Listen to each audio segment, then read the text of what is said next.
রোজা রাখা ফরজ। জিজ্ঞাসা করা হয়, ইয়া রাসূলুল্লাহ সাল্লাল্লাহু আলাইহি ওয়াসাল্লাম, শাবান মাস ব্যতীত অন্য কোন মাসে আপনাকে এত বেশি রোজা রাখতে দেখি নাই। নবীজি সাল্লাল্লাহু আলাইহি ওয়াসাল্লাম বলেন, শাবান মাস হলো এমন এক মাস যেটা রজবের পরে রমজানের আগে। এই মাসের ব্যাপারে মানুষেরা উদাসীন। অধিকাংশ মানুষ এই মাসের ব্যাপারে গাফেল। নবীজি বলেন, এই মাস হলো এমন এক মাস যেই মাসের প্রত্যেকটা দিন বান্দার আমল আল্লাহ তাআলার সামনে হাজির করা হয়। হাদিসের মধ্যে আসছে, নবীজি সাল্লাল্লাহু আলাইহি ওয়াসাল্লাম প্রত্যেক সোম এবং বৃহস্পতিবার রোজা রাখতেন। জিজ্ঞাসা করা হলো, ইয়া রাসূলুল্লাহ সাল্লাল্লাহু আলাইহি ওয়াসাল্লাম, কেন আপনি সোম এবং বৃহস্পতিবার রোজা রাখেন? নবীজি বলেন, সোমবার আল্লাহ তাআলা আমাকে এই দুনিয়াতে পাঠিয়েছেন, এই জন্য সোমবার রোজা রাখি। আর বৃহস্পতিবার রোজা রাখি এই কারণে যে এই দিন বান্দার আমল আল্লাহ তাআলার কাছে পেশ করা হয়। নবীজি বলেন, আমি এটা পছন্দ করি, আমার আমল আল্লাহর সামনে পেশ করা হবে, ওই সময় বা ওই অবস্থায় আমি থাকবো রোজাদার। অন্যান্য সময় সপ্তাহে একদিন আল্লাহর সামনে বান্দার আমল হাজির করা হয়, কিন্তু শাবান মাস এমন এক মাস, নবীজি সাল্লাল্লাহু আলাইহি ওয়াসাল্লাম বলেন, শাবান মাসের প্রতিটা দিন বান্দার আমল আল্লাহর কাছে পেশ করা হয়।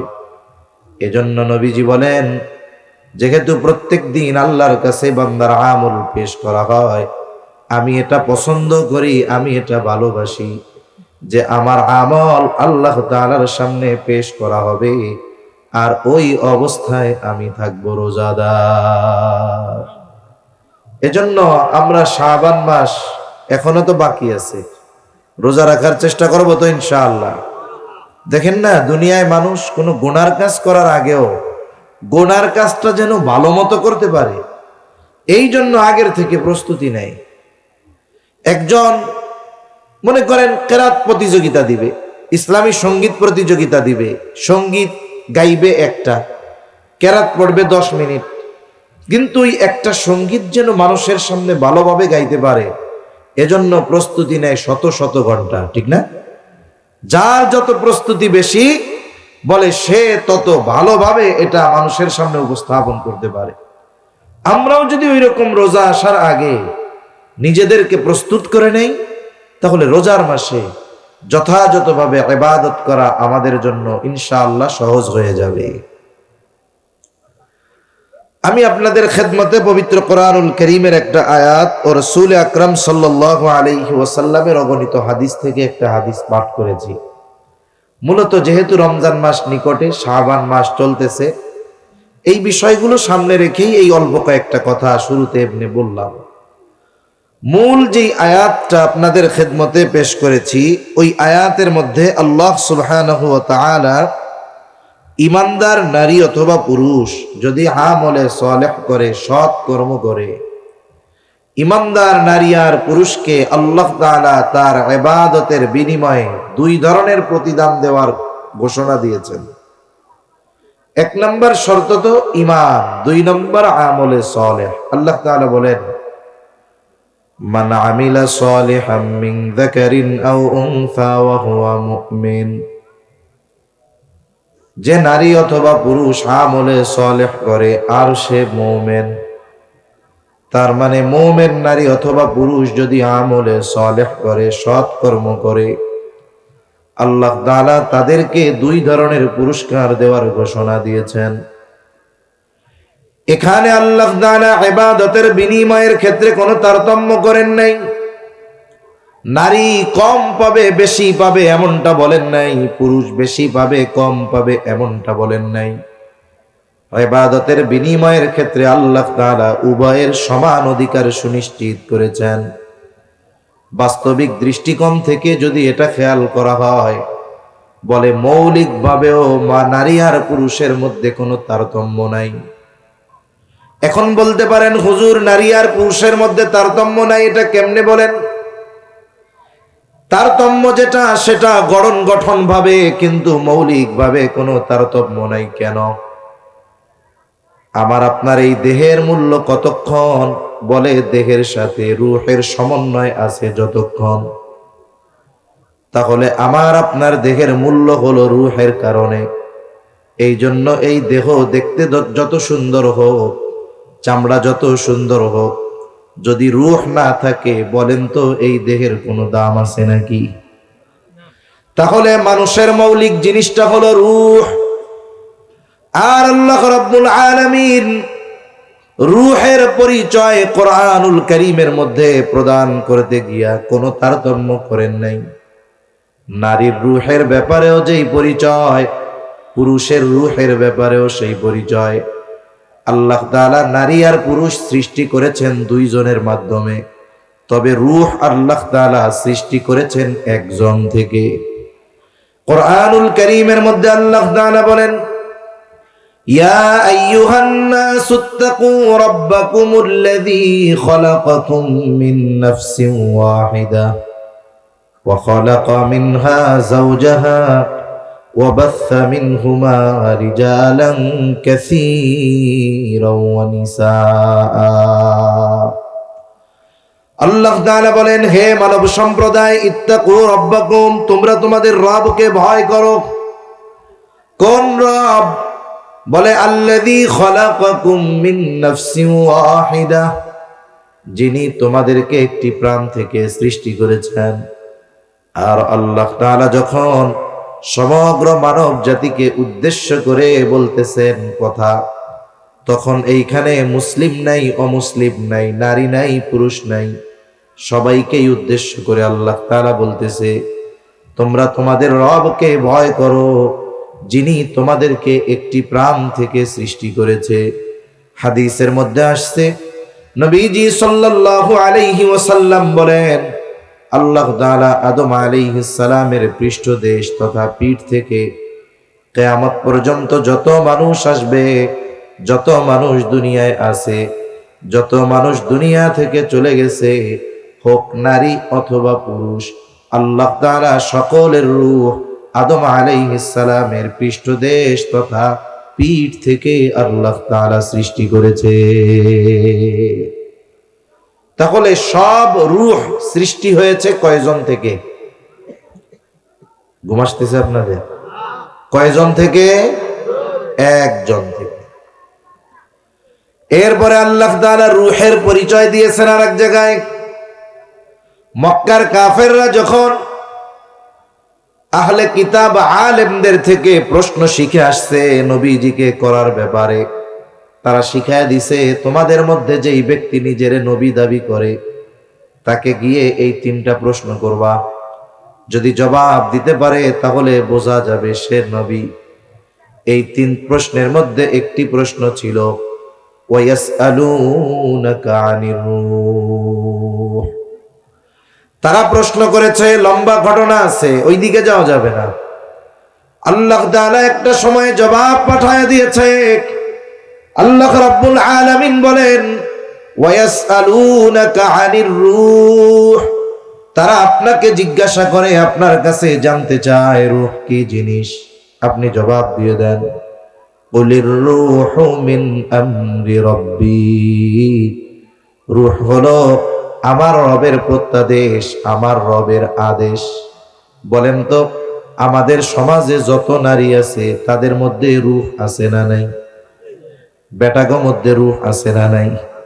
তাহলে দেখেন, রূহের পরিচয় আল্লাহ তাআলা আলাদা করে দেন নাই।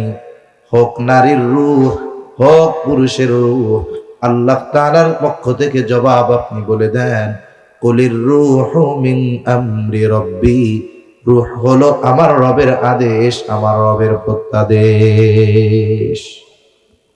এখন এই রূহ দেখতে কেমন, ধরতে কেমন, আকার কেমন, রং কেমন, আকৃতি কেমন, কারো জানা আছে? জোরে বলেন, জানা আছে? জানা আমাদের নাই। এজন্য কিছু বিষয় আছে আল্লাহ তাআলা বলছেন এর উপরেই অটল থাকা নিরাপদ। কারণ এটা দেখতে কেমন, ধরতে কেমন, আকার কেমন, রং কেমন, এটা নিয়ে গবেষণা করে এই গবেষণার সমাধান বের করার মতো ইলম, যোগ্যতা আল্লাহ আমাদের দেন নাই। এজন্যই আল্লাহ তাআলা এই কথার পরপর বলেন, ওয়ামা উতিতুম মিনাল ইলমি ইল্লা কলিলা। আল্লাহ তাআলা বলেন, তোমাদেরকে অতি সামান্য জ্ঞান দেওয়া হয়েছে। বলেন আমাদের জ্ঞান কত? বলেন অতি সামান্য। কত সামান্য? জোরে বলেন। অতি সামান্য। সেই অতিটা কত অতি? বলে ওইটাও হিসাব করার যোগ্যতা আমাদের নেই। আমাদের জ্ঞান যে কত কম, এই কত কম এটাও বোঝার যোগ্যতা আমাদের নেই। সূরা কাহাফের মধ্যে একটা শিক্ষা সফরের ঘটনা আছে। আমাদের দেশে স্কুল, কলেজ, ভার্সিটি থেকে শিক্ষা সফরে যায়। এই শিক্ষা সফরগুলোর মধ্যে অধিকাংশ সময় সুশিক্ষা তো কল্পনাই করা যায় না, কুশিক্ষার সফর হয় এগুলো, ঠিক কিনা কোন? কুশিক্ষার সফর। শিক্ষা সফর কিসের সফর? বলে হজের সফর, উমরার সফর, দাওয়াত ও তাবলীগের সফর, ইলম অর্জনের জন্য সফর, এগুলো হলো শিক্ষা সফর। মূসা আর খিজির আলাইহিস সালাম দুইজনের মধ্যে একটা শিক্ষা সফরের ঘটনা আছে। আল্লাহ তাআলা মূসা আলাইহিস সালামকে পাঠাইছেন খিজির আলাইহিস সালামের কাছে।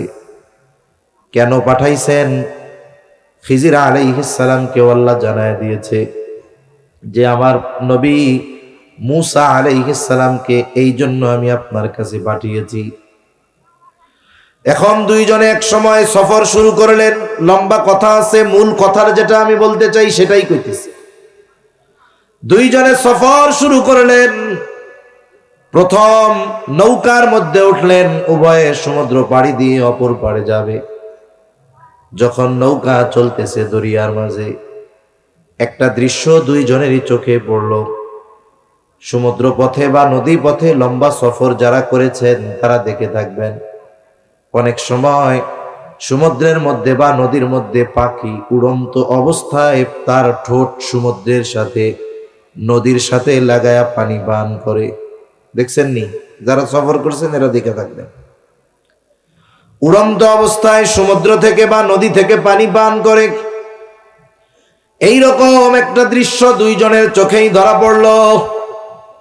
খিজির আলাইহিস সালাম বলে, ও ভাই মূসা, আল্লাহ তাআলার ইলম, আল্লাহ তাআলার জ্ঞান যদি গোটা সমুদ্রের পানির সমপরিমাণ হয়, তাহলে গোটা সৃষ্টি জগতের যত মানুষ আছে, যত সৃষ্টি আছে, আল্লাহ তাআলার জ্ঞান যদি গোটা সমুদ্রের পানির সমপরিমাণ হয়, বলে গোটা সৃষ্টি জগতের জ্ঞান আল্লাহ তাআলার জ্ঞানের তুলনায় ওই যে সমুদ্রের থেকে পাখি যে পানি পান করতেছে, পাখির ঠোঁটে যতটুকু পানি লেগে আছে, বলে আল্লাহর জ্ঞান যদি গোটা সমুদ্রের পানির সমপরিমাণ হয়, গোটা সৃষ্টি জগতের জ্ঞান ওই পাখির ঠোঁটে লেগে থাকা পানির চাইতেও কম। সুবহানাল্লাহ কন্যা। চিন্তা করছেন, এই এক ফোঁটা পানি গোটা সৃষ্টি জগতে যত মখলুক আছে, এই এক ফোঁটা পানি এই গোটা সৃষ্টি জগতের সকল সৃষ্টির জ্ঞানের সমপরিমাণ নয়, বরং তার চেয়ে কম আল্লাহর জ্ঞানের তুলনায়। তাহলে আমাদের জ্ঞান কত কম। অর্থাৎ আমরা যদি একটু কোনো মতে কিছু বুঝতে পারি, আমার চেয়ে বড় আর কে আছে? অনেক সময় তো অনেকে মক্তবে পড়াও মাদ্রাসার মুতামিমের চাইতে বেশি বোঝা যায়। আছে না এরকম কতজন? হেরা কি পরে আলিফ বেতে সে আমরা পড়ছি না, মহা জ্ঞানী মনে করে নিজেদের। এজন্য কিছু বিষয় নিয়ে অহংকার করতে হয় না, ক্ষমতা নিয়ে অহংকার করতে হয় না, কারণ মূলত ক্ষমতা দেন কে? কুলিল্লাহুম্মা মালিকাল মুলকি তুতিল মুলকা মান তাশাউ ওয়া তানজিউল মুলকা মিম্মান তাশাউ ওয়া তুইজ্জু মান তাশাউ ওয়া তুযিল্লু মান তাশাউ বিয়াদিকাল খাইর ইন্নাকা আলা কুল্লি শাইইন কাদির। ক্ষমতা দেন আল্লাহ, ক্ষমতা কেড়ে নেন আল্লাহ, সম্মান দেন আল্লাহ, অপমান করেন আল্লাহ। যারা মূলত এই ক্ষমতা, নেয়ামত, ইলম, জ্ঞান এগুলোকে আল্লাহর নেয়ামত মনে করে শুকরগুজার বান্দা হয়, যারা আল্লাহর শুকর করে ওরা কখনো ফখর করে না, ঠিক কিনা বলেন? এজন্য ক্ষমতা নিয়ে কখনো অহংকার করতে হয় না, জ্ঞান নিয়ে কখনো অহংকার করতে হয় না। কারণ এই পৃথিবীর কত ইলম আছে যেগুলো বাংলাদেশের বড় আলেম যিনি হয়তো তারও জানা নাই। থাকতে পারে কি পারে না? পারে, অস্বাভাবিক না। শয়তানের জ্ঞান কম ছিল কিন্তু অহংকার করছে, সব শেষ। সম্পদ নিয়ে অহংকার করতে হয় না। আল্লাহ তাআলা চাইলে মুহূর্তের মধ্যে শেষ করে দিতে পারে। কারুনের কি সম্পদ কম ছিল নাকি? কম ছিল নাকি? কারুনের চাইতে ধনী 2-4 জন আপনাদের এলাকায় আছে। শুনেন, আমাগো সম্পদওয়ালাদের গোডাউন ভরা থাকে চাল, ডাইল, গম, চুরির তেল এইগুলা দিয়া। আর কারুনের গোডাউন ভরা ছিল স্বর্ণ দিয়ে। কারুনের গোডাউনের চাবি বহন করার জন্য একদল সুঠামদেহী যুবকের দরকার হইতো। কি বহন করার জন্য? চাবি। চাবি কোন কোন মুফাসসির লেখেন ওই চাবি আবার লোহার না, লোহারটা তো ওজন বেশি, কয় চামড়ার চাবি। তাহলে চিন্তা করে দেখেন কি পরিমাণ ধন সম্পদ আল্লাহ তাকে দিয়েছে। তো যে কথার থেকে গেলাম যে অনেক কিছু আছে আমাদের জ্ঞানের সীমার ভিতরে আমরা আয়ত্তে আনতে পারি না। সেজন্য আল্লাহ তাআলা বলেন, রূহ এটা আমার আদেশ, প্রত্যাদেশ, আর মানুষকে অতি সামান্য জ্ঞান দেওয়া হয়েছে। তা এই রূহ এর পরিচয় দিতে গিয়ে আল্লাহ তাআলা বলছেন এটা আমার আদেশ, হোক নারীর রূহ আর পুরুষের রূহ। এই দৃষ্টিকোণ থেকেই বলা হয় যে মৌলিকভাবে নারী আর পুরুষের মধ্যে পার্থক্য নাই। নইলে আবার কতজন এই কথা বিশ্লেষণ না করলে কত প্রশ্ন করবে, হুজুর একটা এসে কি কয়ে গেল আল্লাহ জানে, বেড়া আর বিড়ি বলে এক। মুসিবত আছে না নাই? এরপরে কি হলো? আল্লাহ তাআলা বলেন আমাদের সৃষ্টি করছে একজন থেকে। দেখেন, আগে কিন্তু আমাদের সৃষ্টির কথা আল্লাহ বললেন, এরপরে কি বলেন? وَخَلَقَ مِنْهَا زَوْجَهَا وَبَثَّ مِنْهُمَا رِجَالًا كَثِيرًا وَنِسَاءً। আমাদেরকে একটি প্রাণ থেকে সৃষ্টি করেছেন, অতঃপর ওই প্রাণ থেকে তার জোড়া সৃষ্টি করেছেন। এবার হলো 2 জন। এই 2 জনের মাধ্যমে আল্লাহ তাআলা কি করলেন? وَبَثَّ مِنْهُمَا رِجَالًا كَثِيرًا وَنِسَاءً। এই 2 জনের মাধ্যমে আল্লাহ তাআলা পৃথিবীব্যাপী নারী পুরুষের বিস্তার আল্লাহ ঘটিয়েছে। এই গঠনগত দিক দিয়ে নারী পুরুষের মধ্যে পার্থক্য।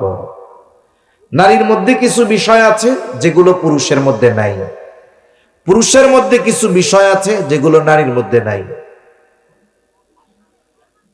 শরীয়তের হুকুমগত দিক দিয়ে নারী পুরুষের মধ্যে সামান্য কিছু তারতম্য। একটা বিষয় হলো, যখন একটা নারী প্রাপ্তবয়স্কা হয়, বালেগা হয়, ওই সময় থেকে নিয়ে তার সন্তান ধারণের সময় ব্যতীত, সন্তান প্রসবকালীন সময়ের পরে কিছু কাল ব্যতীত যদি নারী সুস্থ থাকে, প্রতি মাসে 3 থেকে 10 দিন তার কিছু অসুস্থতা থাকে। বলে এই অসুস্থতাকালীন সময় আল্লাহ রাব্বুল আলামিন নারীর জন্য নামাজকে মাফ করে দিয়েছে। আর একটা পার্থক্য কি? যদিও দৃশ্যমান এটা মনে হয়, আল্লাহ তাআলা ওয়ারিসি সম্পদ বন্টনের ক্ষেত্রে নারীকে পুরুষের অর্ধেক দিয়েছে। তার মানে 2 জন নারীর সমপরিমাণ সম্পদ আল্লাহ তাআলা একজন পুরুষের জন্য সাব্যস্ত করেছে। এই যে বন্টন রীতি, এটার ফয়সালা দিছেন কে? আরো জোরে বলেন, কে? আল্লাহ। কষ্ট হইতেছে আপনাদের? বেশি রাত হবে না, অল্প সময়ের মধ্যে শেষ হয়ে যাবে ইনশাআল্লাহ। অথচ দেখুন, যুক্তির আলোকে যদি আসেন, নারীরে যে পুরুষের অর্ধেক দিছে এটাও বেশি দেওয়া হয়েছে। সিদ্ধান্ত দিছে কে? এটা তো চূড়ান্ত। কিন্তু যারা যুক্তি দেয় যে ইসলাম নারীরে ঠকাইছে, ওদের বোঝানোর জন্য বলতেছি আর কি। যুক্তি বলে, যদি শরীয়তের দৃষ্টিকোণ থেকেও যদি যুক্তিকে সামনে আনা হয়, যুক্তি বলে নারীরে বেশি দেওয়া হয়েছে। কেন? আপনি আমাকে নারীর গোটা হায়াতে একটা খাত দেখান যেই জায়গায় নারীর জন্য খরচ করাকে বাধ্যতামূলক করা হয়েছে। কারো জানা আছে? কথা বুঝেন নাই মনে হয়। শরীয়তে কোন জায়গা আছে যে নারীকে আল্লাহ আদেশ করেছে এই জায়গা তোমার খরচ করতেই হবে? এরকম কোন খাত আছে? খাত নাই। তাইলে যার খরচই নাই তার টাকা পয়সা কি দরকার? কিন্তু পুরুষের জীবনের পদে পদে খরচ, একেবারে জীবনের শুরু থেকে নিয়ে তার মরা পর্যন্ত খরচ। ইসলাম বিদ্বেষীরা বলে যে ইসলাম নারীদের ঠকিয়েছে পুরুষের অর্ধেক দিয়া। তাদের বলা দরকার, জানা দরকার যে যেই ইসলামের ব্যাপারে এমন মন্তব্য তোমরা করতেছো, এই ইসলাম আসার আগে নারীদের অধিকার কি ছিল এটা আমাদের দেখাও। এখন তো তুমি ইসলামের দোষ ধরতেছ, আঘাত করতেছ ইসলামের উপরে, যে ইসলাম নারী আর পুরুষকে সমান সমান সম্পদ দেয় নাই, ইসলাম নারীর হক নষ্ট করেছে বলতে চাও। অথচ এই ইসলাম আসার আগে নারী সম্পদ বহুদূর বেঁচে থাকার অধিকার তার ছিল না। জাহেলিয়াতের সময় যখন কাউকে নারী হওয়ার, কন্যা সন্তান হওয়ার সংবাদ দেওয়া হতো, বলে তার চেহারাটা সাথে সাথে কালা হয়ে যাইত। বাইতুল্লাহর পশ্চিম পাশে একটা খোলা জায়গা আছে ঘেরা, ওই জায়গায় কন্যা সন্তান হলে জীবন্ত দাফন করে দেওয়া হতো।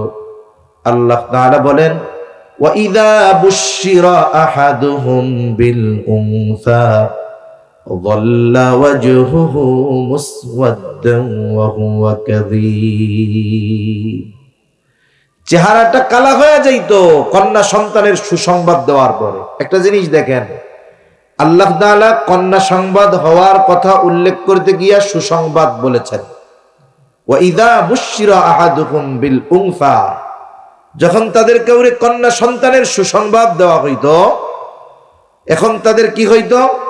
চেহারা কালা হয়ে যাইত, অন্তরের দিক দিয়ে এরা একেবারে নিচু মন মনস্কা হয়ে যাইত, মানুষের সাথে চেহারা দেখাইতে লজ্জা পাইত। ও ততক্ষণ পর্যন্ত শান্তি পাইত না যতক্ষণ না তার ওই কন্যাকে সে জীবন্ত দাফন না করতে পারত। ইসলাম পূর্বকালীন সময় নারীদের বেঁচে থাকারই অধিকার ছিল না। আর বাপের সম্পদ পাবে, ওই বাপ ভিতরে নিজ হাতে মারত, সম্পদ দিব কর্তিকা। অথচ দেখুন, স্বয়ং আল্লাহ তাআলা কন্যা সন্তান হওয়াকে সুসংবাদ বলে অভিহিত করেছেন, সুবহানাল্লাহ বলে। কিন্তু এই সুসংবাদটা জাহেলদের ভালো লাগতো না। ইসলাম আসলো, রাসূলুল্লাহ সাল্লাল্লাহু আলাইহি ওয়াসাল্লাম জানায় দিলেন, মান আলা জারিয়াতাইন, যে দুইটা কন্যা সন্তানের কষ্ট সহ্য করবে, তাদেরকে বড় করবে, মানুষ করবে, দিন শেখাবে, সাথে সাথে একজন দিনদার পাত্রের সাথে বিবাহর ব্যবস্থা করে দিবে, নবীজি জানায় দেন, আমি আর সে জান্নাতের মধ্যে এইরকম পাশাপাশি অবস্থান করব। এই দুই আঙ্গুল যেমন পাশাপাশি, দুইটা কন্যা সন্তান যদি কারো হয়, সে যদি তাদেরকে মানুষ করে, দিন শেখায়, দিনদার পাত্রের হাতে তুলে দেয়, নবীর সাথে জান্নাতে থাকার সুসংবাদ। সুবহানাল্লাহ। আবার আর এক হাদিসের মধ্যে আসছে, বেশ কয়েকটা হাদিস আসছে, নবীজি বলেন, যার তিনটা কন্যা আছে অথবা তিনজন বোন আছে, বলে তাদেরকে সে মানুষ করেছে, বড় করেছে, দিন শিখিয়েছে, দিনদার পাত্রের হাতে তুলে দিয়েছে, বলে এই কন্যাগুলো কিয়ামতের দিন তার জাহান্নামে যাওয়ার ক্ষেত্রে অন্তরায় হয়ে দাঁড়িয়ে যাবে। এগুলো তাকে জাহান্নাম থেকে বাঁচানোর কারণ হবে। তাহলে ইসলাম নারী হওয়াটাকে সুসংবাদ বলে অভিহিত করেছে। ইসলাম সৌভাগ্যের প্রতীক হিসাবে অভিহিত করেছে নারীকে। সাথে সাথে দেখুন, নারীর পিতার সম্পদের মধ্যে নারীর হক অধিকার সাব্যস্ত করেছে ইসলাম। ইসলাম আসার আগে নারীদেরকে পিতার সম্পদ থেকে সম্পদ দেওয়া এটা তো সম্ভবই ছিল না, কয় বাইসা থাকলেই না দিবে, এটা তো ছোটকালেই মেরে ফেলত। অথচ ইসলাম কোরআনের আয়াত নাজিল করে আল্লাহ তাআলা এই আইন সুসাব্যস্ত করে দিয়েছেন। এরপরেও যুক্তি বলে তাদের বেশি দিছে, কিন্তু ইসলাম বিদ্বেষী যারা, এদের কাজ হলো ইসলামের বিরুদ্ধে আচরণ করা, সঠিকটা বুঝুক আর না বুঝুক। তাহলে দেখেন, একটা মেয়ে যখন হয়, এই সুসংবাদ কি পুরুষের ব্যাপারে আছে নাকি? নাই। তাহলে একটা মেয়ে জন্ম নেওয়ার পরে প্রথমে থাকে বাবার ঘরে। কার ঘরে? বাবার ঘরে। বাবা এই কন্যা সন্তানের খরচ চালাতে বাধ্য কতদিন? বলে মেয়ের বিবাহ না হবে যতদিন। 20 বছর হয়ে গেছে, মেয়ের বিবাহ হয় না, বলে বাবা খরচ চালাতে বাধ্য। 25 বছর হয়ে গেছে, বিবাহ হয় না, বলে পিতা খরচ চালাতে বাধ্য। 30 বছর হয়েছে, বিবাহ হয় না, বলে বাবা খরচ চালাতে বাধ্য, বিবাহ না হওয়ার আগ পর্যন্ত। কিন্তু ছেলের বেলায় কি? বলে ছেলে যখন বালেগ হয়ে যাবে, পিতা যদি বলে সন্তান আজকে থেকে তোমার লেখাপড়ার খরচ আমি দিতে পারবো না, তোমার স্কুলের বেতন দিতে পারবো না, তোমার প্রাইভেটের টাকা দিতে পারবো না, বলেন তো ছেলে বালেগ হওয়ার পর পিতার এই কথা বলার অধিকার আছে না নাই? বালেগ কয় বছরে হয়? আহাদুল বুলুগ, বালেগ হওয়ার সর্বশেষ সময়সীমা হলো 15 বছর আরবি হিসাবে। ইংরেজি হিসাবে মেয়াদ কাল হয় 14 বছর 7 মাস। তার মানে 14 বছর 7 মাস পর আর নাবালক বলার কোনো সুযোগ নাই, বরং 12 বছরেও হতে পারে, 13 বছরেও হতে পারে, 14 বছরেও হতে পারে। চিকিৎসকরা বলেন এখন যে পরিমাণ ফুড পয়জনিং, অনেক সময় 7, 8, 9 বছরেও সে বালক হয়ে যায়। মানে বালেগ হওয়ার যে আলামত, এটা 8, 9, 10 বছরে প্রকাশ পাওয়া যায়। এই যে দেখুন, ইসলামের এই সিদ্ধান্তটা আমাদের দেশের আইনে নাই। রাষ্ট্রীয় আইনে বলেন তো বালক বা বালেগা কয় বছরে হয়? জানেন না মনে হয় আপনাদের কি খারাপ লাগতেছে? ঘুম আসতেছে? কোনো অপ্রয়োজনীয় কথা হইতেছে? অনেক সময় কিন্তু প্রয়োজনীয় কথা ভাল লাগে না, এটা আমিও জানি। কোনো অসুবিধা? তাহলে ঘুমাইতেছেন কেন? একটা তাকবীর দেন, নারায়ে তাকবীর, নারায়ে তাকবীর, মাশাআল্লাহ। তাহলে 18 বছরের আগে নাকি বালক হয় না বা বালেগ হয় না বা প্রাপ্ত বয়স্কা হয় না। এই কারণে দেখেন, আপনারা হয়তো জানবেন বাংলাদেশে কিশোর অপরাধ বাড়তেছে। জানেন এটা আপনারা? কিশোর গ্যাং বাড়তেছে, 14, 15, 16 বছরের খুনি বাড়তেছে। এই 18 বছরের, 17, 18, 16 বছরের একজন খুন যদি করে, একে আটক করার পর বলা হবে এ হলো অপ্রাপ্ত বয়স্ক। এইটা কইয়াই মনে করেন তার শাস্তি 100 ভাগের 90 ভাগ বাদ। এজন্য ইসলামী শাসন ব্যবস্থা যদি হয়, তাহলে কে কোন সময় বালেগ হলো এর সঠিক সময় জানা যাবে। আর কোন ছেলে বা মেয়ের প্রাপ্ত বা প্রাপ্তবয়স্কা হওয়া, এটা 18 বছর বা বয়সের সাথে সুনির্দিষ্ট নয়, বরং সর্বোচ্চ সময়সীমা 14 বছর 7 মাস, কিন্তু এর আগেও হতে পারে। কিন্তু দেখুন, আমাদের আইন অনুযায়ী 18 বছরের আগে কেউ যদি বাস্তবেই প্রাপ্তবয়স্কা হয়েও যায়, ও যদি অপরাধ করে, অন্যায় করে, ওই অপরাধকে তুচ্ছ বলে উড়িয়ে দেওয়া হয়। ঠিক কিনা বলে? 11 বছর বয়স্ক এক মেয়ে পালায়ে গেছে তার এক বয়ফ্রেন্ডের সাথে, বরিশাল বাড়ি, মা ক্যান্সার রোগী, মেয়ে টিকটক করে, 11 বছরের মাইয়া বাইগা চলে গেছে কেন সেই নওগাঁ। চিন্তা করে দেখেন, আপনার সমাজে যদি আপনি আপনার 17, 16 বছরের একটা মেয়েকে বিবাহ দিতে যান, আর যদি তারা খবর পায় 14 গোষ্ঠী নিয়ে হাজির হয়ে যাবে, আপনারে গ্রেফতার করবে, বাড়ির সব বয়স্কদের গ্রেফতার করবে, বিবাহ ভেঙে দিবে, রান্না করছেন লাথি মেরে পাতিল উপড়ায় ফালায়া দিবে।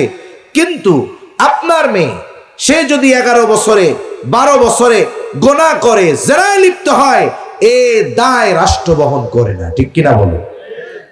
তাহলে এটা কেমন আইন হলো? এজন্য আইনের ক্ষেত্রে ব্যালেন্স দরকার। সেজন্য ইসলাম ছাড়া কোনো আইনের মধ্যে ব্যালেন্স আসে না, কিয়ামত পর্যন্ত আসবেও না, ঠিক কিনা বলেন? তাহলে দেখুন ছেলের ক্ষেত্রে কি হলো, বলে বালেগ হলেই পিতা বলতে পারে তোমার খরচ চালাতে আমি বাধ্য নই, কিন্তু মেয়ের ক্ষেত্রে কথা বলার অধিকার পিতার নাই। বয়স 20 বছর হয়ে গেল, বিবাহ কেন হয় না? তুমি আমারে চাকরি করে খাওয়াও, এই কথা মেয়েকে বলতে পারবে না।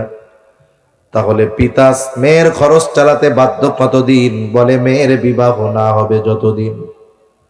আবার দেখুন বিবাহের সময় অনেক পিতা কন্যা সন্তান জন্ম নেওয়ার সাথে সাথে চিন্তা করে তার বিবাহ দিতে হবে, প্রতি মাসে 100-1000 টাকার একটা ডিপিএস খুলে ফেলে মেয়ের বিবাহ দিতে হবে। আবার ফাঁকা জমিনের মধ্যে 20টা মেহগুনি গাছ লাগায় মেয়ের জন্মের পর। কেন লাগাও? কয় চাচা মাইয়া হইছে তো বিয়া দেওয়ার লাগবো, এর লাইগা আগের থেকেই ব্যবস্থা করি। বলেন তো, মেয়ে বিবাহ উপযুক্ত হলে, মেয়ের বিবাহ যদি পিতার দেওয়া দায়িত্ব হয়, ছেলে যদি বিবাহ উপযুক্ত হয়, ছেলের বিবাহ দেওয়া কি পিতার দায়িত্ব নয়? ছেলে মেয়ে উভয় যদি বিবাহ উপযুক্ত হয়, উভয়ের বিবাহ দেওয়ার দায়িত্ব অভিভাবক পিতার। কিন্তু পিতা মেয়ের বিয়া দেওয়ার জন্য সেই জন্মের পর থেকেই রেডি।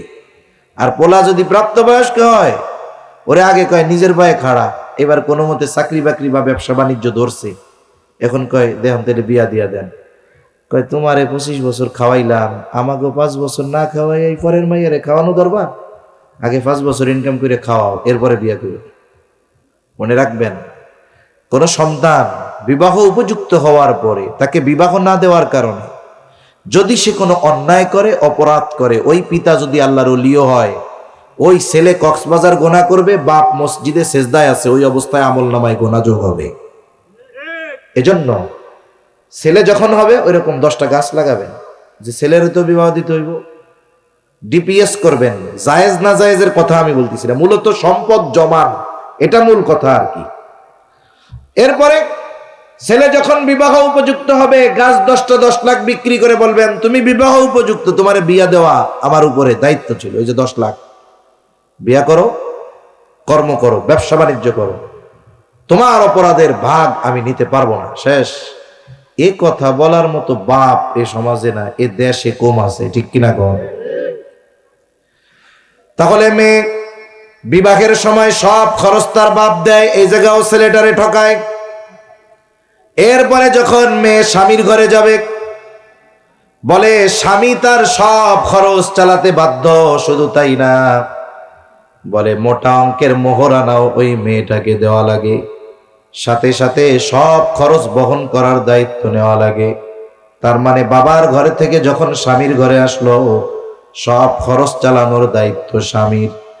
এরপরে হায়াত ঠিকভাবে চলতেছে, স্বামী মারা গেছে, আল্লাহ সন্তান দিয়েছে, আল্লাহ তাআলা স্পেশাল ভাবে আয়াত নাজিল করে ওই মায়ের সমস্ত খরচ চালানোর দায়িত্ব সন্তানের উপরে দিয়ে দেয়। গোটা হায়াতে তার কোনো খরচ নাই, আর পুরুষের খরচের শেষ নাই। শুরুতে যখন কি হবে, প্রথমে তো পোলা থাকে, ওই টাইমে খরচ কি কয়, আগে আমাকে ইনকাম করে খাওয়া, এরপরে বিয়া করিস। মানে শুরু হইলো আগে পরিবারের পেছনে খরচ, এরপরে বিয়া করবে, ওই জায়গায় খরচ, পোলাপান হবে, এরপরে খরচ। এক কথায় জীবনের প্রতি পদে পদে পুরুষের খরচ। এজন্য যদিও দৃশ্যমান এমন মনে হয় যে নারীরে পুরুষের অর্ধেক দেওয়া হয়েছে, কিন্তু বাস্তবে নারীকে বেশি দেওয়া হয়েছে, ঠিক কিনা বলে? কিন্তু ইবাদতের ক্ষেত্রে এই রকম দৃশ্যমান কোনো তারতম্য নাই। এখানেও যদি হিসাব করা হয়, বুজুর্গানে দিন বলেন এই জায়গায় আল্লাহ তাআলা নারীদেরকে জিতায় দিয়েছে। বলে একটা পুরুষ যদি ইচ্ছা করে নফল নামাজ পড়তে মন চায়, মসজিদে গিয়া পড়তে পারে, নারী মন চাইলেই যাইতে পারে না। কেন পারে না? বলে সে ঘরে থাকে, স্বামীর জন্য রান্না করে, স্বামীর মা বাবার জন্য রান্না করে, স্বামীর কাপড় চোপড় ধৌত করে, সন্তানগুলারে লালন পালন করে, ঠিকমতো ফরজ নামাজ পড়াও তার জন্য কষ্টকর হয়ে যায়। বাচ্চা কাচ্চা সামাল দিতে গিয়া, স্বামীর জন্য রান্না করতে গিয়া। বুজুর্গানে দিন বলেন কোন নারী যদি অন্যান্য ফরজ ওয়াজিব এগুলো ঠিক রাখার পর এই যে গৃহস্থলী কাজগুলা করে, বলে শুধুমাত্র যদি আল্লাহর সন্তুষ্টির জন্য এই কাজগুলো করে, বলে এগুলো তার আমল নামায় কবুল ইবাদত বলে গণ্য হয়ে যায়। কিন্তু ওই পুরুষ বেটা যে মসজিদে গিয়া নফল নামাজ পড়লো, এর নামাজ তো কবুল হইতেও পারে, নাও পারে। কিন্তু মহিলা যদি খালি আল্লাহর জন্য করে, যে আল্লাহ আপনার সন্তুষ্টির জন্য আমি এগুলা করতেছি, তাহলে কি হইল? তার এই যে চুলার মধ্যে লাঠি দিয়া জাল ঠেলতেছে, বলে এটাও তার আমল নামায় সব হিসাবে যোগ হয়ে যায়। সুবহানাল্লাহ। এবার আসেন মূল কথা বলে শেষ করে দেই। আল্লাহ তাআলা বললেন, ইমানদার নারী পুরুষ আর আমলে সালেহ, এক নম্বর শর্ত হলো ঈমান। ঈমানবিহীন কোন ভালো কাজের প্রতিদান আখিরাতে পাওয়া যায় না। বলে এই দুনিয়াতে মানুষ যদি কোনো ভালো কাজ করে, যদি ঈমানদার হয়, তার আমলের প্রতিদানের দুই অবস্থা। যদি বেঈমান হয়, ভালো কাজ করে, এক অবস্থা। বেঈমান ভালো কাজ করলে ওই ভালো কাজের যা প্রতিদান দেওয়ার আল্লাহ তাআলা দুনিয়াতেই দিয়ে দেয়। বলে ঈমানদার না হওয়ার কারণে ভালো কাজের প্রতিদান আখিরাতে পাওয়ার কোনো সুযোগ নাই। আর যদি কেউ ঈমানদার নেক আমল করে, বলে তার নেক আমলের কিছু প্রতিদান আল্লাহ দুনিয়ায় দেয়, আর পরিপূর্ণ প্রতিদান আল্লাহ তাআলা আখিরাতে দিবে। মন্দ কাজের ক্ষেত্রে বলে দুনিয়ায় কিছু প্রতিদান দিবে, আখিরাতে পরিপূর্ণ প্রতিদান আল্লাহ তাআলা দিবেন। তাহলে মূল কথা হলো, আমরা ঈমানদার, আমরা যদি এই দুনিয়ায় নেক আমল করি ঈমান ঠিক রেখে, তাহলে দুনিয়ায়ও নেক আমলের কিছু প্রতিদান পাওয়া যাবে, আখিরাতে পরিপূর্ণ পাওয়া যাবে। এখন আসেন, আল্লাহ তাআলা এক নাম্বার শর্ত দিয়েছেন ঈমান। এখন ঈমান বলতে কি বুঝি? আমরা যদি এতটুকু মনে করি যে আমি আল্লাহকে স্রষ্টা বলে বিশ্বাস করি, আসমান জমিনের মালিক আল্লাহ, আমাদেরকে বানিয়েছেন আল্লাহ, এতটুকু বিশ্বাস করার মাধ্যমে একটা ব্যক্তি পরিপূর্ণ ঈমানদার হতে পারে না। কারণ এই বিষয়ের বিশ্বাসগুলো মক্কার কাফেরদেরও ছিল। আল্লাহ তাআলা কোরআনুল কারীমের মধ্যে বলেন, ওয়ালাইন সাআলতাহুম মান খালাকাস সামাওয়াতি ওয়াল আরদা লায়াকুলুন্নাল্লাহ। আপনি যদি মক্কার মুশরিকদের কাছে জানতে চান, তাদেরকে যদি জিজ্ঞাসা করেন মান খালাকাস সামাওয়াতি ওয়াল আরদ, আসমান এবং জমিনের স্রষ্টা কে, আপনি যদি এই প্রশ্ন মক্কার মুশরিকদের কাছে করেন, এই প্রশ্নের জবাব কি দিবে তারা? আল্লাহ তাআলা আগেই জানায় দেন দুইটা তাকিদ যোগ করে, লায়াকুলুন্নাল্লাহ, অবশ্যই অবশ্যই তারা বলবে আসমান জমিনের স্রষ্টা হলেন আল্লাহ। এরপরে আল্লাহ তাআলা এক জায়গায় বলেন, ওয়ালাইন সাআলতাহুম মান নাযালা মিনাস সামাই মাআন ফাআহইয়া বিহিল আরদা বা'দা মাউতিহা লায়াকুলুন্নাল্লাহ। আপনি যদি মক্কার মুশরিকদের কাছে জানতে চান, আপনি যদি তাদের জিজ্ঞাসা করেন মান নাযালা মিনাস সামাই মাআ, কে আসমান হতে পানি বর্ষণ করে, শুধু তাই না, ওই বর্ষিত পানির দ্বারা কে মৃত জমিনকে পুনরুজ্জীবিত করে, অর্থাৎ ওই বর্ষিত পানির দ্বারা ফসল উৎপাদনের অনুপযুক্ত জমিনটাকে কে ফসল উৎপাদনের উপযুক্ত করে তোলে।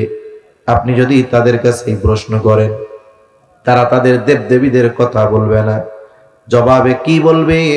আল্লাহ তাআলা জানায় দেন, লায়াকুলুন্নাল্লাহ, অবশ্যই অবশ্যই তারা বলবে এগুলো যিনি করেন তিনি হলেন আল্লাহ।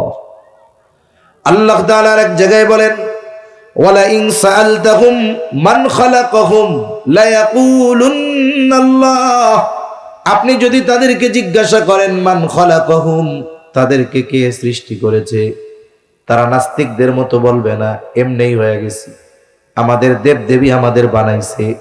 বরং এই প্রশ্নের জবাবেও তারা বলবে, কি বলবে? আল্লাহ বলেন, লায়াকুলুন্নাল্লাহ, তারা অবশ্যই অবশ্যই বলবে আমাদের স্রষ্টা আল্লাহ। এই যে বিশ্বাসগুলোর কথা বললাম, এগুলো কাদের বিশ্বাস? কাফেরদের। কাদের? জোরে বলেন। আবু জেহেল, ওতবা, সায়েবা, ওয়ালিদ ইবনে মুগীরা, এদের বিশ্বাস ছিল এগুলা, যে আল্লাহ আমাকে বানাইছে, আল্লাহই বৃষ্টি দেয়, আল্লাহ আসমান জমিন বানিয়েছে। হাই রে, তাদের বিশ্বাসগুলো কি দৃঢ় ছিল, যার কারণে আল্লাহ তাআলা তাদের এই বিশ্বাসের সাক্ষ্য দিচ্ছে। অথচ এর পরেও তাদের এই বিশ্বাস তাদেরকে জাহান্নাম থেকে বাঁচাতে পারে নাই। কেন? কারণ এই বিশ্বাসগুলো করত, সাথে সাথে আল্লাহর সাথে এমন কিছুর শিরিক করত, যা এই বিশ্বাসগুলোকে মূল্যহীন বানিয়ে দিয়েছে। কি করত? আল্লাহর সাথে শিরিক করত। কি করত? জোরে বলেন। আল্লাহর সমকক্ষ দাঁড় করায় দিত। মানে যেই বিষয়গুলো একমাত্র আল্লাহ তাআলার কাছে, ওই বিষয়গুলোর ব্যাপারে অন্য কাউকে তারা ক্ষমতাবান মনে করত। যেই জিনিসটা দেওয়ার মালিক আল্লাহ, মনে করত আমার পীরেও দিতে পারে। এরকম লোক আছে না নাই? সেজদা একমাত্র কার জন্য? মনে করে যে আমার পীরেও সেজদা দেওয়া যাবে, এমন লোক আছে না নাই? মনে রাখতে হবে, এই ধরনের মানুষ আর আবু জেহেল, এদের মধ্যে কোনো তফাৎ নাই। ওরা মূর্তির সামনে মাথা নত করত, ওরা আর একজন মানুষের সামনে মাথা নত করে। ওরা মনে করতো এই মূর্তি আমাদেরকে এইগুলা দিতে পারবে, আর ওরা মনে করে ওই কবরে গেলে, ওই মাজারে গেলে এগুলো পাওয়া যাবে। কোনো পার্থক্য নেই। এখন ওই মানুষগুলো আমাদের সমাজে আছে। ওরা মারা যাবে, ওদের জানাজা হবে, ওদের জন্য দোয়া হবে, কিন্তু কোনো লাভ নেই। কিন্তু কোনো কি নাই? জোরে বলেন। লাভ নাই। এজন্য আমাদের ঈমানকে শিরিক মুক্ত করতে হবে। ঈমানকে শিরিক মুক্ত যদি না করা হয়, অন্যান্য বিশ্বাস, ওই যে কাফেরদের মতো ওই বিশ্বাসগুলো থাকলে এগুলো মূল্যহীন হয়ে যাবে। এজন্য যার ঈমান খাঁটি আছে, আমল অল্প হলেও বাঁচার রাস্তা আছে। ঈমান খাঁটি নাই, একেবারে হিমালয়ের পরিমাণ না আসমান পর্যন্ত যদি আমল থাকে, কোনো লাভ নেই।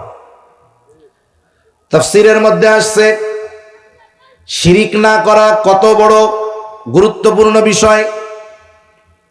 কিয়ামতের দিন এক লোক তার আমলনামার মধ্যে গুনাহ ছাড়া কোনো নেকি সে দেখতে পাবে না, কিন্তু আল্লাহ তাআলা তারে বলবে, বান্দা যাও, তোমারে মাফ করে দিলাম, জান্নাতে চলে যাও। লোকটা অবাক হয়ে যায়, বলবে জান্নাতে যাওয়ার তো কোনো কারণ থাকা লাগবে, কেন আমারে আল্লাহ জান্নাতে দিল? ওরও একটু জানতে মন চায় যে আল্লাহ, আমার গোটা হায়াতে পাপ ছাড়া কোনো কিছুই নাই। নামাজ পড়তে বলছেন পড়ি নাই, রোজা রাখতে বলছেন রাখি নাই, সব অমান্য করেছি। মাপ যে করলেন কোন কারণে করলেন? আল্লাহ তাআলা বলবে, বান্দা তোমার হয়তো কোনো আমল নাই, কিন্তু গোটা হায়াতে তুমি কোনো শিরিক করো নাই, শুধুমাত্র এই কারণে আমি আল্লাহ তোমাকে মাফ করে দিলাম।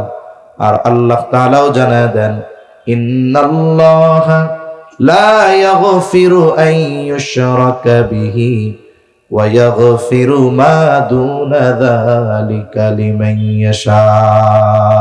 আল্লাহ তাআলা জানায় দেন, তার সাথে যদি কেউ শিরিক করে তিনি ক্ষমা করবেন না। অন্যান্য যত পাপ আছে আল্লাহ তাআলা চাইলে মাফ করে দিবে, আর শিরিককে আল্লাহ তাআলা সাধারণ ছোটখাটো পাপ নয়। আল্লাহ তাআলা শিরকের ব্যাপারে বলেন, ইন্নাশ শিরকা লাযুলমুন আযীম। শিরক হলো মহা অন্যায়, মহা জুলুম। একটা হলো শুধু জুলুম, আর একটা হলো মহা জুলুম। অন্যান্য কোন পাপকে আল্লাহ তাআলা মহা জুলুম বলেন নাই, কিন্তু শিরকরে মহা জুলুম কেন বললেন? মনে রাখতে হবে সাধারণ জুলুম কোনটা। বলে সবল কর্তৃক দুর্বলের উপরে যদি কোনো অবিচার হয়, এটা হলো জুলুম। আর দুর্বল কর্তৃক যদি সবলের উপরে অবিচার করা হয়, এটা হয় মহা জুলুম। সবল যদি দুর্বলের হক নষ্ট করে, এটা শুধু জুলুম। আর দুর্বল যদি সবলের হক নষ্ট করে, বলে এটা হলো মহা জুলুম। আল্লাহর হক কি? আল্লাহর হক হলো তার ইবাদত করা, তার সাথে শিরিক না করা। তাহলে বলেন তো, শিরিক যদি কেউ করে, সে কার উপরে জুলুম করে? বলেন তো, যার উপরে জুলুম করে সে কি? মহান। আর যে জুলুম করে সে দুর্বল। কত দুর্বল এটা নির্ণয় করার যোগ্যতাও আমাদের নাই।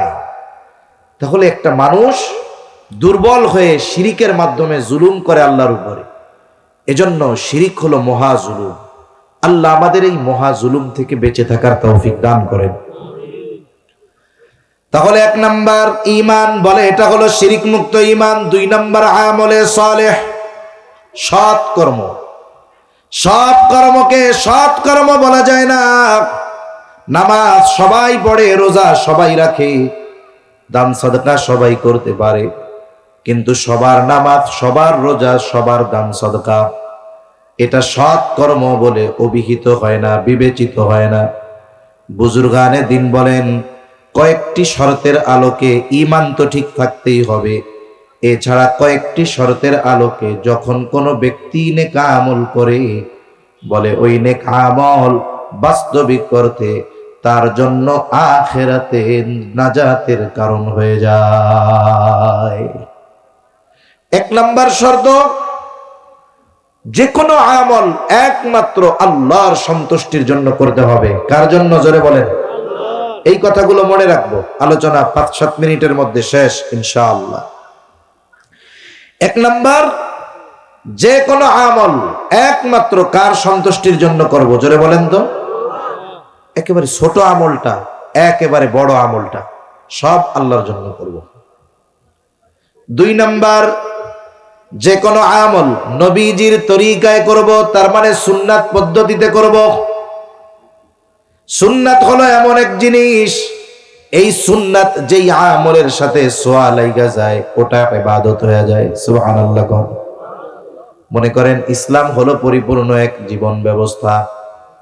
ইসলাম শুধু ইবাদতের পদ্ধতি শিখায় দিয়েছে এমনটা নয়, বরং রাতের বেলা বাতি নিভাইয়া ঘুমাইতে হবে, এটাও ইসলাম আমাদেরকে শিখায়া দিয়েছে। নবীজি সাল্লাল্লাহু আলাইহি ওয়াসাল্লাম বলছে, রাতে ঘুমাইলে বাতি নিভাইয়া ঘুমাইবা। এখন তো তেলের বাতি নাই, লাইট এটা বন্ধ করে ঘুমাবেন। সুইচটা বন্ধ করার সময় মনে করবেন যে নবীজি রাত্রে বাতি বন্ধ করে ঘুমাইতে কইছে, বিসমিল্লাহ দিলেন বন্ধ করে। এই যে লাইট বন্ধ করলাম, এটা ইবাদত হবে কি হবে না? নবীজি বলছে রাতের বেলা ঘুমানোর সময় বিছানা জাইড়া ঘুমাইবা, কমপক্ষে লুঙ্গির নিচ দিয়া হইলেও ঝাড়ু দিবা। মানে গুরুত্ব বোঝানোর জন্য বলছে, লুঙ্গির নিচে দিয়া হইলেও কি করবা? ঝাড়ু দিবা। আপনি তো বিছানা ঝাড়ু দেন, আপনার ঘরওয়ালিও ঝাড়ু দেয়, আপনি শুধু বইলা দিবেন যে শোনো, এটা যখন করবা নিয়ত করবা যে নবী বিছানা ঝাড়ু দিতে বলছে। এটা মুখ দিয়ে তো কওয়া লাগবে না, অন্তরে চিন্তা আনবা, নিয়ত ঝাড়ু দিবা। তাহলে এই বিছানা ঝাড়ু দেওয়াটাও ইবাদত হয়ে যাবে। সুবহানাল্লাহ বলেন। তাইলে নামাজ পড়বেন, রোজা রাখবেন, অন্যান্য ইবাদত, এগুলো কি সুন্নাত তরিকায় নাই? আছে। 3 নাম্বার, বলে যেই আমল করবে ওই আমলের মাসলা মাসাইল গুলো জানতে হবে, এজন্যই ইলম দরকার। রাসূলুল্লাহ সাল্লাল্লাহু আলাইহি ওয়াসাল্লাম বলেন, তলাবুল ইলমি ফরিদাতুন আলা কুল্লি মুসলিম। দ্বীনি ইলম শিক্ষা করা প্রত্যেক মুসলমান নরনারীর উপরে ফরজ। কতটুকু ফরজ? বলা হয় দ্বীনি ইলমের 2টা স্তর। কয়টা স্তর? জোরে কোন কয়টা? 2টা। একটা হলো ফরজে আইন, আর একটা হলো ফরজে কিফায়া। ফরজে আইন কোনটা? বলে যেটা সবার জন্য শেখা লাগবে, প্রত্যেক ব্যক্তি নারী হোক আর পুরুষ হোক তাদের জন্য ফরজ। ফরজে কিফায়া কোনটা? বলে কিছু মানুষ অর্জন করলেই হয়ে যাবে। যেমন জানাজার নামাজ, আপনাদের এলাকায় একজন মারা গেছে, কয়েকজন মানুষ যদি ওই ব্যক্তির গোসল দিয়া, কাফন দিয়া, জানাজা পড়ায় দাফনের ব্যবস্থা করে, সবার উপর থেকে জিম্মাদারি আদায় হয়ে যাবে। কিন্তু যদি এলাকার কেউ ওই লাশটা দাফন কাফনের ব্যবস্থা না নেয়, জানাজার ব্যবস্থা না করে, বলে সকলের গুনাহগার হওয়া লাগবে। তাহলে ওই যে অল্প কয়েকজন মানুষ জানাজা পড়লো, তারা বাকি সব মানুষের দায়িত্ব পালন করে দিল, তারা আমাদের কল্যাণকামী, তাই না? এখন দেখেন ফরজে কিফায়া, এক এলাকায় মনে করেন কোনো আলেম নাই, এটা বুজুর্গানে দ্বীনের কথা আমি আপনাদের শোনাইতেছি, কোনো আলেম নাই, এক এলাকায় নাই তো নাই, মুফতি সাহেব নাই, মৌলানা সাহেব নাই, বলে ওই এলাকার সব গুনাহগার হবে। কেন? ওই এলাকার কিছু মানুষ আলেম হওয়া দরকার ছিল। এজন্য একটা এলাকায় যখন মাদ্রাসা হয়, হাফেজ হয়, আলেম হয়, মৌলানা সাহেব হয়, এই মাদ্রাসায় যারা পড়ে এরা আমাদের উপকার করে কেমনে? ওই কয়জন জানাজার নামাজে শরীক হয়ে আমাকে বাঁচায় দিচ্ছে, যেমন এই মাদ্রাসায় আমার এলাকার কিছু মানুষ পড়ে, আপনার এলাকার কিছু মানুষ আলেম হওয়ার মাধ্যমে সকলকে গুনাহ থেকে বাঁচায় দেয়। আর যেটা ফরজে আইন বলে, এটা তো প্রত্যেকের জন্য এই পরিমাণ শিখতে হবে। নামাজ ফজরেরটা আপনার উপরেও ফরজ, আমার উপরেও ফরজ। আমারটা আপনি পড়লে হবে না, আপনারটা আমি পড়লে হবে না, হবে? তাহলে এই নামাজ পড়ার জন্য যত মাসলা মাসাইল দরকার, শেখার দরকার আছে না নাই? যেমন নামাজে বাইরে ভেতরে 13 ফরজ। বলে যদি যে কোনো একটা ফরজ ছুটা যায়, বাহিরের যদি একটা না থাকে, নামাজের মধ্যে একটা ফরজ ছুটে গেছে, বাহিরের ফরজগুলোর মধ্যে একটা ফরজ, নামাজ হবে? মানে 13 ফরজ থেকে একটা যদি ছুটা যায়, নামাজ শেষ। নামাজের ওয়াজিব 14টা। বলে ওয়াজিব ছুটে গেলে সাউ সেজদা করতে হবে। এখন ওয়াজিব যে নামাজের মধ্যে ছুটে গেল, টের পাবে কে? বলে ওয়াজিব 14টা যে জানে সে। যে নামাজের 14 ওয়াজিব জানে না, 14টা ওয়াজিব যদি একসাথে ছুটেও টেরও পাবে না, ঠিক কিনা কর?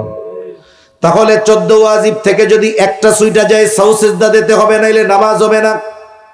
তার মানে ওয়াজিবের 14টা যে না জানে, ওয়াজিব ছুটে গেলে টের পাবে না, সাউ সেজদা দেবে না, নামাজও হবে না। নামাজ ভঙ্গের 19টা কারণ। বলে 19 কারণ থেকে যদি একটা কারণ পাওয়া যায়, নামাজ ভেঙে যাবে। কিন্তু নামাজি নামাজ ভঙ্গের 19 কারণ জানে না। এখন যদি নামাজের মধ্যে নামাজ ভঙ্গের কারণ পাওয়া যায়, টেরও পাবে না। উনি টের পাক আর না পাক, ওনার নামাজও হবে না। অজু ভঙ্গের কারণ জানা লাগবে, কারণ অজু যদি ভাঙ্গা যায়, নামাজও থাকবে না। গোসলের ফরজগুলো জানতে হবে। এইভাবে দেখেন, মাসলা মাসাইল গুলো আমাদের জন্য জানা ফরজ, কিন্তু দেখা যায় এই ইলম অর্জন করা থেকে অনেক নামাজিও মাহরুম।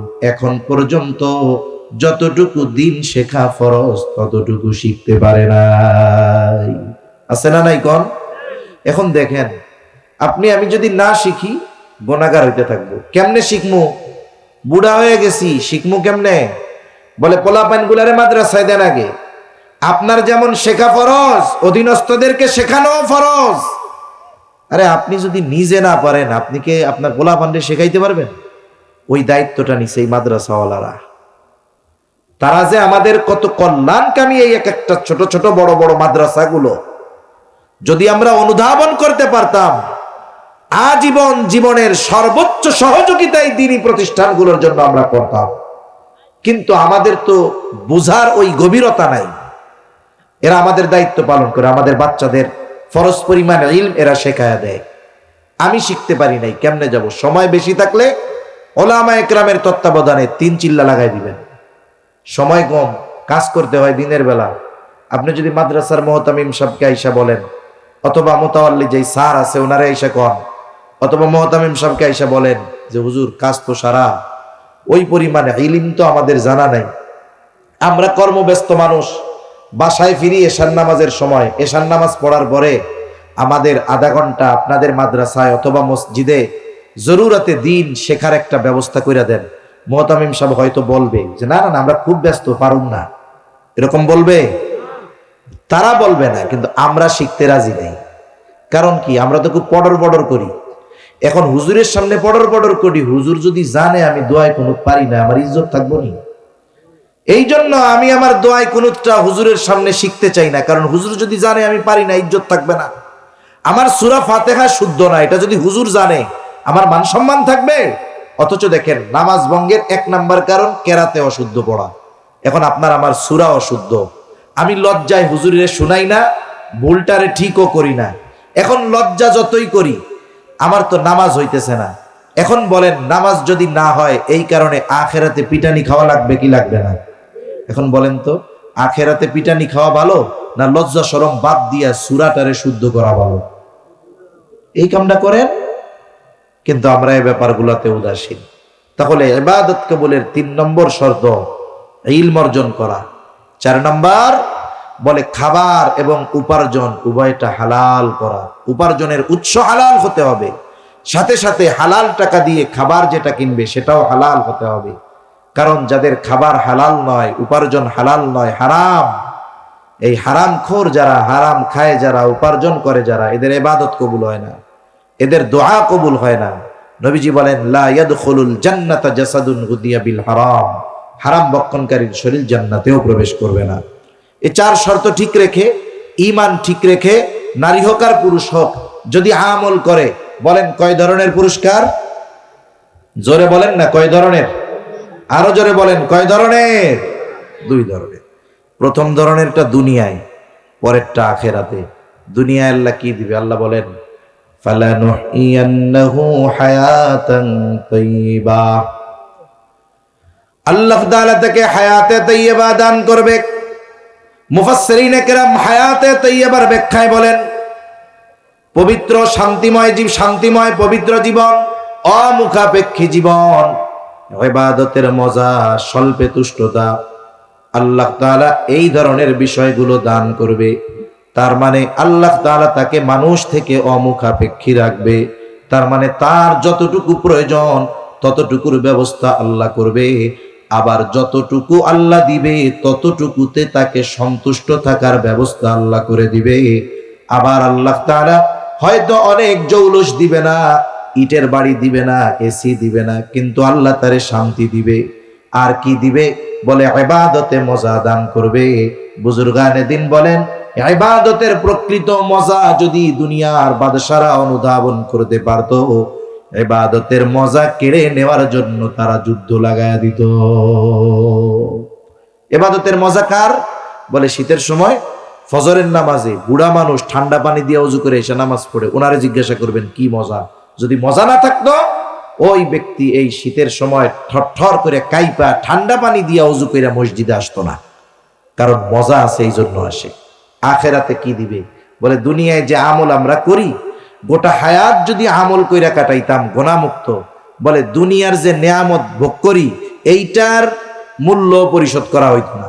তার মানে ইবাদতের মাধ্যমে আখিরাতে জান্নাত পাওয়া সম্ভব। কিন্তু আল্লাহ তাআলা বলেন ওয়ালা নাজজিয়ান্নাহুম আজরাহুম বিআহসানি মা কানু ইয়ামালুন, আমরা দুনিয়ায় যা আমল করছি তার চাইতেও অনেক উত্তম প্রতিদান আল্লাহ আমাদের আখিরাতে দিবেন, যদি এই দুই শর্ত ঠিক রেখে নারী আর পুরুষেরা আমল করে। করা যাবে তো ইনশাআল্লাহ?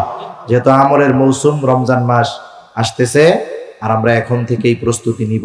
আল্লাহ তাআলা তৌফিক দান করেন, বলি আমিন।